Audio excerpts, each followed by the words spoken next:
இனியவர்களே, ஆனந்தமானவர்களே, அற்புதமானவர்களே, இந்த அற்புதமான தருணத்தில், ஆனந்தமான தருணத்தில், இறையருள் ஆசீர்வாதத்தில் ரிஷப ராசிக்கு எப்படி இருக்கின்றது ராகுகேது பயிற்சிகள். ஏற்கனவே குரு கொஞ்சம் வச்சு செஞ்சுக்கிட்டு இருக்கு, சனியோட அமைப்புகளும் சரியில்லை.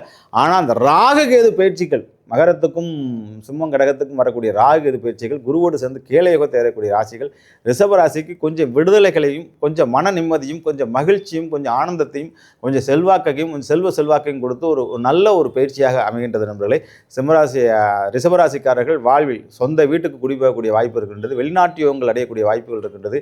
ஏன்னா உங்கள் வீட்டில் தான் ஆட்சி உச்சம் அடையக்கூடிய ராகு பகவான் அங்கே அப்படி போய் உங்கள் வீட்டில் தான் ஆட்சி உச்சம். உங்கள் ராசிக்கு வந்தாலே சந்தோஷம். உங்கள் எந்த பேச்சு எங்கே போனாலும் உங்களுக்கு சந்தோஷத்தை கொடுக்கக்கூடிய, மகிழ்ச்சியை கொடுக்கக்கூடிய, இப்படி கட்டி போட்ட மாதிரி இருக்கமாக இருந்துட்டு அவுத்து விட்டு இப்போ 8 அடியில் 16 அடி பாய்ச்சதில் பாஞ்சு குபேர யோகத்தையும் அதிர்ஷ்டத்தையும் ஐஸ்வர்யத்தையும் கொடுக்கக்கூடிய ஒரு நல்ல ஆண்டாக நீட் தேர்வில் நல்ல எக்ஸாமினேஷன் எழுதி நல்ல சீட் கிடைக்கிற மாதிரி, நல்ல காலேஜுக்கு கிடைக்கிற மாதிரி, நல்ல திருமண வாழ்க்கை அடைகிற மாதிரி ரிஷபராசி நண்பர்களுக்கெல்லாம் நல்ல 16 வகையான செல்வத்தையும் கொடுக்கக்கூடிய காலமாக வரைபடுகிற நண்பர்களே, நீங்கள் அனைவருமே தமிழ்நாட்டில் இருக்கக்கூடிய திருப்பாம்புரம் என்று சொல்லக்கூடிய ஆதிசேஷன் வழிபட்டு புண்ணியத்தை அடைந்த, உலகத்தை கட்டி அடைத்த அந்த திருப்பாம்புரம் என்ற திரு புண்ணிய ஸ்தலத்தில் ஒரு இரவு தங்கி அந்த ராகு பகவானை வழிபட்டு வந்தீர்கள் என்றால் வெற்றி மேல் வெற்றி குறிப்பீர்கள், ராஜ சிம்மாசனத்தில் அமைவீர்கள், வெற்றியை குவிப்பீர்கள் என்பதை சொல்லிக்கொண்டு உங்களுக்கு விடைபெறுகின்றேன். வாழ்த்துக்கள். வாழ்வுடன் வாழிய நலம், வாழிய பல்லாண்டு.